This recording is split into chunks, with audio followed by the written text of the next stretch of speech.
Hey guys, welcome to episode 24. This time I got it right because I set everything up. Episode 24, Takes from Obvious Bozos. I'm Drew. Joining me as always, our social media guru. And yeah, that's all I got. The guru, Zach Guru Bladder. Zach, how you doing today? I'm doing great. A little bittersweet because the Knicks should be playing in the NBA Cup semifinal today, but they're not. And Oh yeah, the semifinals are today. although I am enjoying this 3 days off, followed by one game, followed by 4 days off, which feels like an all-star break in itself. I guess It's I I could don't use like it. it. The team I could don't like use it. I kind of like it. I kind of the like it. team could I'm like, the yeah, team could probably use it. I can't. Because like we need to do I think I don't know if this was proposed somewhere in the podcast, in our Discord, whatever it was somewhere. I read it. It should be Sunday, Tuesday, Thursday, Monday, Wednesday, Friday. this was discussed. Yeah. This Like, is the scheduling for this. I mean, I'm sure we'll get into like many NBA Cup takes, but the scheduling is very weird. Like, I think the first game today is at 4:30 on a Saturday, I, which like I don't know. That doesn't really make sense. It's not a football game. Like, this whole scheduling doesn't really make sense. Also, I read something that the tickets in Vegas are going for like dirt cheap, and nobody wants to go to these games. And yeah, I'm like, because I'm starting to think like, why are we doing it in Vegas? Like, what's the point of doing it in Vegas? I feel like the crowds are not that good. okay, well, you're doing Um, it in Vegas specifically for money laundering, right? Like, let's be real. Like, that's yeah. exactly what the Vegas stuff is going on. It's stuff that's way above us that we can't fathom. That I'm assuming everything from like how many times you watch a game now and it's Bet Online, ESPN Bet, um Yes. DraftKings, Caesars FanDuel, XYZ. Yes. DraftKings, MGM Bet, like there's so much going on that Yeah. who the hell knows. But anyway, speaking of that, we do have a sponsor, Bet Online, who's causing all of this. Oh man, Bet Online is the world's most trusted betting platform and your number one source for online betting. From the earliest odds to in-game live betting, BetOnline provides you with all the action and the ability to watch the games as they happen, with the largest selection of odds on everything from football, NBA, NHL to entertainment and political props. Head to BetOnline today to get in on the action with America's most trusted site for online wagering. BetOnline, the game starts here. And of course, don't forget our Patreon, which is patreon.com/Strickland, or you go to the strict.land and visit our little homepage where you'll see a giant link to get to our Patreon page, which gets you tons of different perks. It allows you to different tiers. Will get you into the Discord. I think the $6 tier will do that. You'll get full episodes of this, Friday episodes of Pod Strickland. That's with Schwinn and Prez. The $9 tier, I think, gets you Strick and Roll, and that is Schwinn's solo pod that may or may not include me talking about a potential movie. That's all I'll say because I don't actually know if this is one of those like banked episodes that you're going to hear down in like February or it's coming out soon. Like I don't know, but again, that's what the $9 tier gets you. In those tiers, you'll get exclusive articles from Matthew Miranda. He's the best at this stuff, so you don't forget that. In it, when you get into the Discord, it allows you to submit takes for the show, which is where we get everything is specifically from the Discord. So again, go to the patreon.com/Strickland or the strict.land on the Patreon banner. Again, support us. We're also on Instagram. We're on Threads. We're on TikTok until January 18th, 2025. I don't buy that. I don't think it's gonna happen. I think it's gonna last forever. You think they're gonna kick it down? You think it's just gonna get like the can kicked down the road, or do you I think think it's just gonna keep getting kicked and kicked and kicked until people just get bored of it, and it's gonna last forever. That's it. it would be interesting. We don't have to get into that, but I do have sorry. but it's fine. I do have a sneaking suspicion though that this would be a perfect time to actually remove that specific platform from our current social media landscapes, right? Because if you're looking at it right now, like Truth Social 2.0, Elon Musk is really heading for like making this the public forum of America, right? So if you then remove the competition, which would be TikTok, which is the perfect equaling measure, right? The perfect counter force to Truth Social is the insanity that is TikTok. So I wouldn't be surprised if that's actually going on to do that. But that's me being cynical. But again, we're on all the social media platforms. Check us out. follow us, all that good stuff. Zach, are you ready for some takes?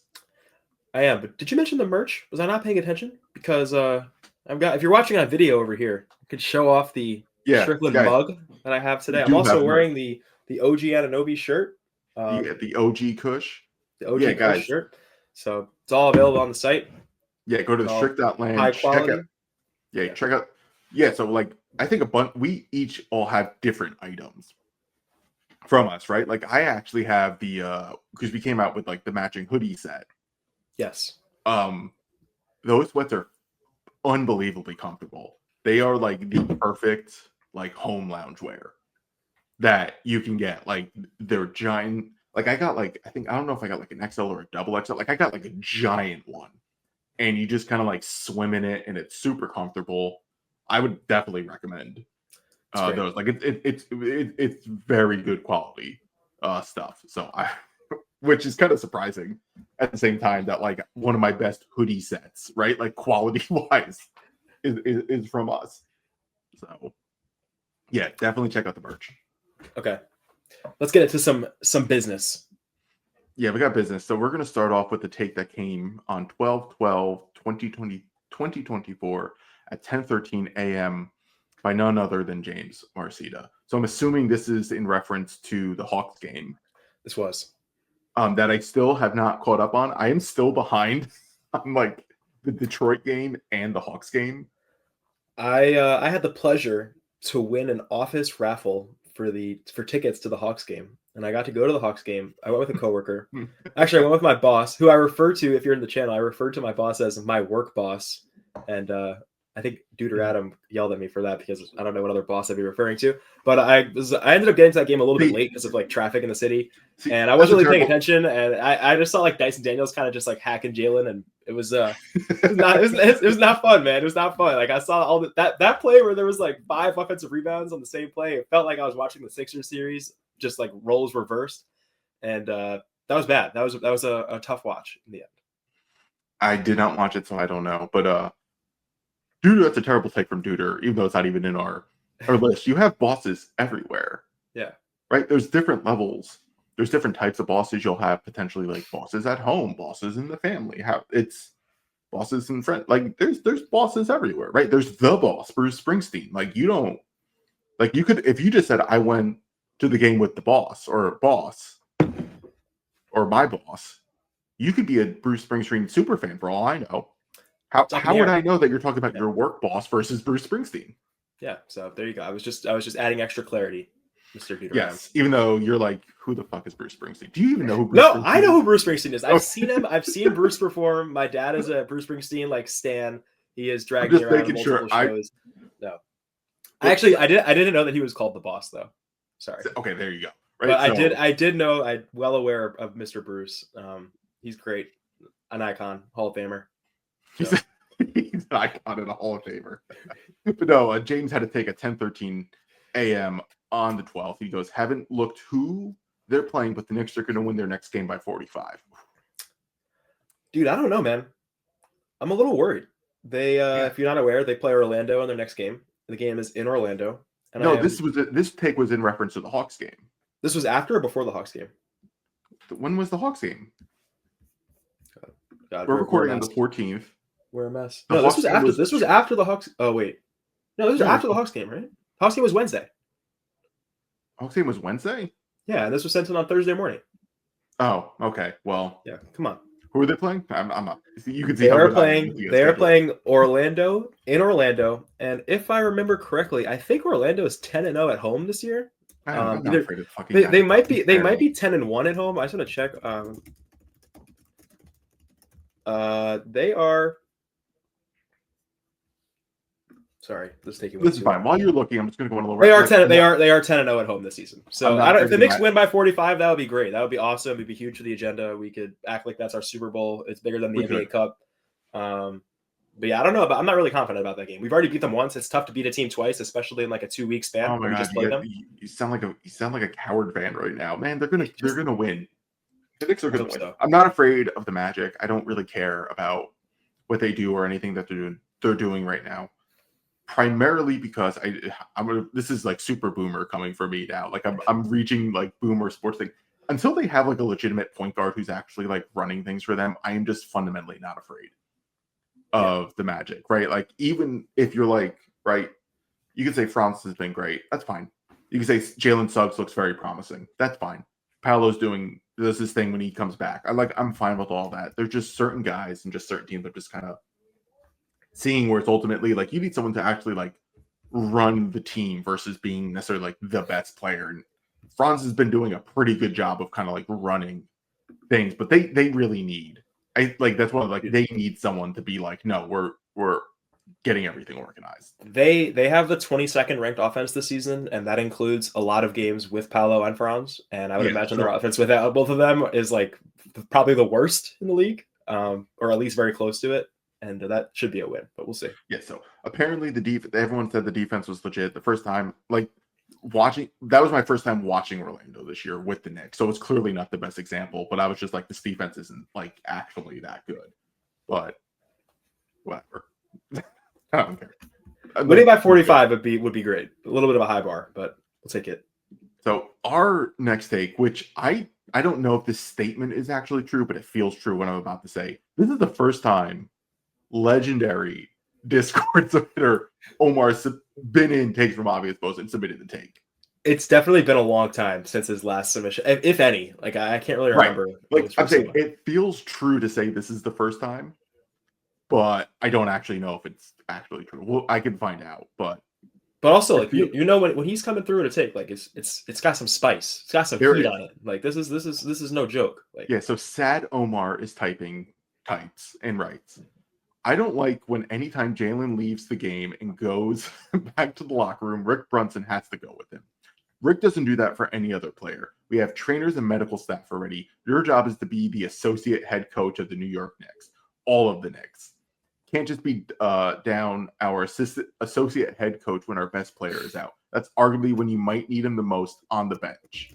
Just don't think it's a good look. Okay, I'm going to go first on this, right? This is a hot take, but I fundamentally agree with this take. Why is Rick Brunson doing this? I 100% agree with Omar on this. It is unnecessary. I don't care. Like, I get that, like, it's his son, but, like, your son's not dying. Your son's fine. He may have rolled his ankle. You know what I mean? Like, this isn't... He's perfectly fine. You don't need to do that. You have your job as the associate head coach, not be the overbearing dad to a professional athlete who's like fucking spare me. Like I agree. I am sick of Rick Brunson. I am tired of Rick Brunson. I hate everything about his being and his existence on the team. It's worse than like a Thanasis type of situation. I wish he would be fired and no longer on the bench again. I'm going to one step over. I am just officially done with Rick Brunson and everything like that. I want an actual coach who is not the father of a player. Okay. I agree with a lot of that, but I don't have like any evidence that Rick Brunson is like a detriment to the team or is not like doing his job. Okay, do you have any evidence that he is a benefit to the team? I don't, but I also like... That's my point. Okay. My point is there's no evidence to suggest if he's actually good or bad at his job. And because of that, I don't want his name associated anywhere. I don't ever want to be... Like, it could be you or me for all I know. From what I've heard, and like Rick Brunson's been here long enough where like we've had players that have came and went with this roster, and like I've never heard anybody who left the team be like, oh, you know, Rick doesn't do shit, or like Rick is a bad coach. You never hear that. You never hear any like any bad words about him. But you also don't hear anybody who's like, oh yeah, Rick was just phenomenal. Like, yeah, Rick changed my life. Yeah, like you never hear that. So I'm just like, is he just kind of there to be like Jalen's babysitter? Like, is that what you're just yes. How you do? Like, but if nobody's complaining about it, and like it doesn't really seem to be a big deal, and like when players, like it's very rare, but like when players do get asked about Rick, they seem to like say good things about him. Like Josh has said some good things about him. I mean, it's when it's the Nova Boys, it's a little bit different. But like when you hear these guys, like they seem to like have a bit of respect for him, and they say that he's like a huge hard ass like during the games, but is also like a super chill guy off the court. That's like the one thing I've heard about him. But hey, man, if he's just gonna be like this enforcer guy who also like holds Jalen's hand to the back when he has to go pee in the third quarter or something, I don't know. It's like it's kind of weird, and I totally get where Omar is coming from, and I totally get where you're coming from because like we had Johnny Bryant who sounded like he was everybody's favorite coach, and every summer would get interviews, and like everybody would be like, "Oh, JB, work with me." You know, he was always like with the guys, and you could always see players who weren't like Villanova boys would always go up to him and credit him for what he was doing with them, and you don't really hear that about Rick. So I get it, but also like, are we kind of blowing this out of proportion? Like, how big of a deal really is this? It may be the biggest deal to be happening right now on the Knicks this 2024 and 2025 season. The other thing is that, so I know Rick actually assumed the salary of Johnny Bryant when Johnny Bryant left. Like that was reported on, that was publicly stated. But I don't think his title was ever changed to associate head coach. Like I don't think Rick is the associate head coach. If you look up like the Knicks coaching staff and go to their website where it has the official coaching staff list, his name is just listed as an assistant coach on the same like column as Daniel Brady, Mark Bryant, Maurice Cheeks, like all those other guys. Like he is not listed as the associate head coach. Johnny Bryant was listed as the associate head coach before. So I don't know if Rick is making more money than those guys, but doesn't actually have the role or like what's going on, but a little odd, but I don't know if it's like... Do you think there's money laundering going on? It's possible. I mean, actually, it's possible, but not likely because the league apparently checked in on this and they did a little mini investigation. I forgot that they did. They did a little mini investigation, and I know the Knicks called it like harassment, but they didn't find anything. Like I think the investigation was closed and nothing came of it. So maybe everything's okay. I don't know. I'm not gonna blow this out of proportion. I am. Have at it. I am. I think it's ridiculous. I would love to fire Rick Brunson right now if I could.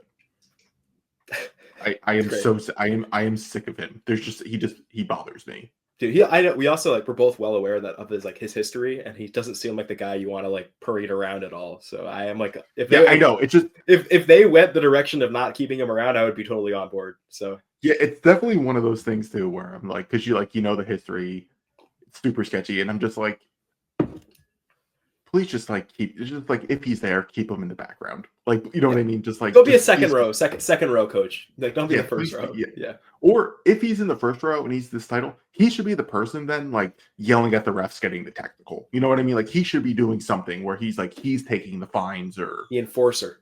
Yeah, like actually do it. Stacey Patton has two takes we're gonna get into. I like both of. Well, I like one of them. The other one is interesting. Stacey says, Jalen Brunson is the Drew Brees of the NBA. That's actually a pretty good take. Dude, I'm going to expose Did Drew Brees win a Super Bowl? He did. He did. Okay. I like that comp then. I do like that comp. He won a Super Bowl for the Saints. I think that was like after Katrina and everything like that, right? Like, I think that's a really good comp because you have like Drew Brees, like elite quarterback, Hall of Fame player, thrived on his second team versus his first team because he was bumped out for a guy who was supposed to be the franchise, and Phillip Rivers. Yep. Oh my God, dude, you're bringing back my NFL knowledge now. I'm remembering. Right. I'm saying like this. Oh, this is also like when I was actually following the league and everything like that. So this is like my wheelhouse for the NFL. But yeah, like Drew Brees was on the Chargers. He was, they were a good team. He left in free agency, right? And the funny part was Brees was supposed to go to the Dolphins, but he decided not to. I forget the reason why, but it was almost like supposed to be like a done deal. He bounces. They signed Dante Culpepper instead of Drew Brees. I forget the specific reasons why that's the case, but clearly it didn't work out. The Saints go on to be like a very good team. They won the Super Bowl. He means a lot to the city. I actually think this is a very good comp and something that is not inconceivable for Jalen Brunson and this team to achieve. So I think the parallels are really good. So I don't think it's a hot take. It is a good take. This is a rare win, for Stacey. You got anything or no? I wasn't really around for the huge Drew Brees. Like I remember Drew Brees. I remember the end of his career, but I wasn't around for like peak Drew Brees. I mean, I was around, but I wasn't locked in. Yeah. So yeah, I think you said it well. I think it's a good comp. I think it's actually a great comp. But yeah, that's kind of good take from Stacy. The second one is the Knicks should have traded the McHale package for IQ. I really don't want to pile on McHale. I hate the piling on of McHale. We're going to get to that, right? Like we will get to there. With that said, yes. Like let's be honest. It ultimately matters like what Emmanuel quickly wanted to do with his career, that type of stuff, what type of role he was looking to achieve in the NBA. I get that. And that's totally fine. If he was their second guy though next to Jalen Brunson, given the way that he played as like that second guy next to Brunson when he did do that with the next team, yeah, he's exactly pretty much everything you wanted in that guard who plays off the point guard. He is actually everything you want because he played exactly like that. And honestly, if the Knicks were just, it would have never happened. But if the Knicks were just able to pretty much just take RJ for OG and we were able to retain quickly and all this and didn't have to shell out like the picks and stuff like that for McHale, we really are talking about a completely different team. What if we just gave RJ and then all the McHale picks for OG and just kept quickly? Yeah, exactly. It could have been that way too. And it sucks because Toronto clearly, I think, wanted quickly, right? Because they were just like, they weren't doing the pick thing. They were just like they clearly wanted players. Like they wanted something. They wanted players, and I still think they got. I know people will say they lost that OG trade. I mean, quickly still hasn't been healthy. They're rebuilding.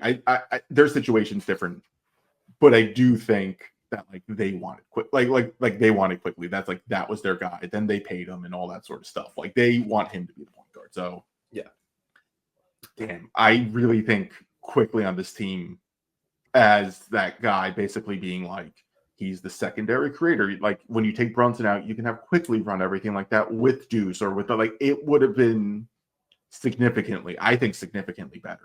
It's also like we got McHale. There's multiple reasons we got him, but one of the biggest reasons we got him was that he was going to be the person that fixes our like point of attack perimeter defense issue. Mm-hmm. And like he was kind of like hallmarked as this elite POA defender, even though he wasn't really doing it in Brooklyn. People were kind of betting on the fact that he could go back to what he was in Phoenix and have this tertiary role as like an on-ball stopper and let Jalen kind of hide Jalen on the 2 guard or hide Jalen on a 3. And McHale, if you've watched the season, he just doesn't have that screen navigation anymore. He doesn't have that like quick feet on the perimeter. It seems like he gets beat on screens like all the time now. And like I don't know if he'll get that right or if that's just like his body has declined or is it his agility has declined. I can't explain it, but quickly that's one of his best defensive skills. So he's amazing guarding the ball and he's great. Like we did it all the time. We would have Jalen kind of guard the 2 guard and then let quickly guard the guy who initiates every play. And that would be great. I also think like when McHale is out there and Jalen's not, and you want McHale to kind of run the show offensively, he's not amazing at doing that. And I think quickly he's like probably better just like getting to the rim and like creating something out of nothing. Mm-hmm. And I think that's 2 things that we kind of wish McHale was really good at. And like obviously we're 20 games or like 25 games into the season. Like I'm not going to write off McHale yet, but it's interesting. It's an interesting way to think about it.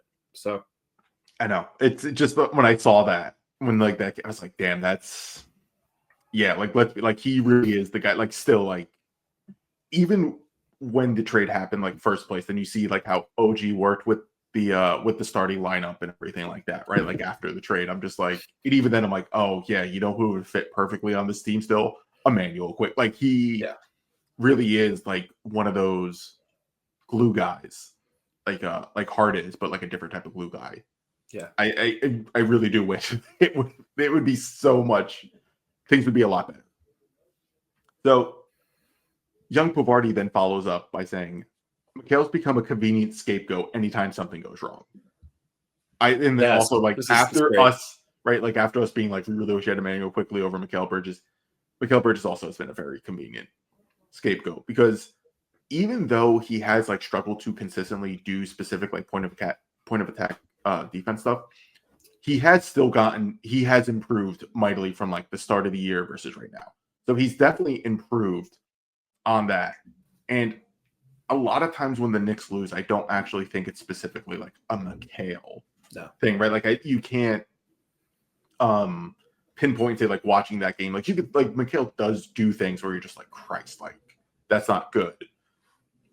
But if you're watching the game holistically, it's usually not necessarily like him, right? Like it's not. It's usually something different most of the time. So you didn't watch the Atlanta game yet, but you will. Are you going to watch the Atlanta game? Are you going to catch up on it? I will eventually get there. Yeah, Mikhail made a pass in that game that is probably the laziest pass I've ever seen a Nick make, and it was easily stolen and picked off for an easy fast break points. And you'll see, it was just this like lazy one hand like push pass that had no momentum on it at all, and it's easily stolen. I don't know if it was Daniels or somebody else who stole it, maybe like Jalen Johnson, but it was embarrassing. That was like probably the lowest moment of that game. But it was either that or there's another play where they get 5 offensive rebounds on one possession and then score. And it was bad. There were some really low moments in that game. But I know we just went on shitting Mikhail on that one, which is pretty funny. You just going off on it, but you know what? I still think he's a scapegoat for most of the time. I don't think it's the issue. I think he's been our most disappointing rotation player. Is that too much of an overstatement? I mean, I don't think there's anybody else who's been like. No, he's definitely been disappointing. Is he, when you're looking at like game to game stuff going on and you go, what were the reasons why they won the game? What are the reasons why they lost the game? Mikhail has been very rarely one of like the main reasons why the Knicks lost the game. Yeah. So I think when the team is playing poorly or something else going on, it's very easy to be like, I'm going to say the most disappointing role player and focus on that. And I don't think that's necessarily a very productive way to talk about currently with like what's happening in the game, larger things going on. So that's where I'm at with it. And we'll wrap up with on the free side on Schwinn's last take, which is John Collins is an interesting buy low candidate. So is this for the Knicks? That's what I was just about to ask. I was like, is he talking about for us? Because I don't know if I want John Collins on the Knicks. Like, I'm not really interested in getting into the John Collins business. But like, is he an interesting buy low if you're another team that could use like a 3, 4, 5 like bigger wing guy? Maybe, sure. Like he's super talented. So I mean, he's always been very talented. He's always had a good frame. I don't know how his shooting has been this year. That's kind of always been the swing thing with him. So I'm gonna go. I'm about to look up his stats because he's basically been banished. Let's be real. Like after his time in Atlanta, when Atlanta's doing it, he's been banished in Utah. So like I'm not closely following it. So like right now he's 18. Oh, his shooting has been really good. Yeah, he's 18-8 right now on. Let me double check the true shooting. Yeah, on like basically 65 true shooting. The BPM is pretty good for him as well. I do think he's interesting. I don't know if he really makes sense for the Knicks because I think what the Knicks are looking for. Because I'm not the biggest John Collins fan, but the argument for Collins, because if you look at, I'm not the biggest fan of him, and be like, well, look at his numbers. He's been pretty productive. He's one of those guys who's like, I call like a play finisher, where he needs. So another way, like a play finisher, just basically you call like the negative version is like he's a point guard. He's a merchant of a point guard, right? So the slander for John Collins is always he's a Trae Young merchant, which is fair because Trae does have the ability to make anyone who can just finish the ball look very good. I do think John Collins is better than a Trae merchant. So like I do think he's very good at finishing plays. So if you had someone to get him the ball, you can maximize something. Like Utah basically has a bunch of guys who are great at finishing, like needing guys to give them the ball to finish the play. They don't have a point guard. So I do think John Collins is interesting in that aspect. I don't know if he makes sense for the Knicks because who's the only guy like creating, right? It's been Brunson. Towns has been picking that up lately. Cam and Deuce, not really. Bridges, Tibbs isn't. I don't know if it's Tibbs or Bridges. Yeah, Cam kind of, but like that, like this would be one of those where, like, would John Collins be an interesting buy low if instead of Mikal Bridges, the Knicks had Emmanuel Quickly? Then I would say yes, because you have someone to pair quickly with someone who you can like finish the play. I do think he's buy low in that aspect. So if you have someone who's a point guard who can create, who can pass, getting a guy who can give you this production pretty efficiently, I think that's fair. I don't think the defense is definitely still not there. He was never a big defensive guy in Atlanta. I was never thought his defense was that good. He's kind of one of those like not locked in guys who misses rotations and stuff. So yeah, like I'm not big on the defense, but the offense though, if you need someone to like, if you have a guy who could set John Collins up, then yeah, I would say definitely buy low because he's always been good at that. And that is where we're gonna end the free part. You guys got a lot of free content, so kudos to you. But again, if you want to hear the full episode, patreon.com/Strickland, $6 tier, or you go to strict.land, click on the Patreon link, go subscribe to the $6 tier. You can hear the full episode. And for the patrons, we will see you on the other side.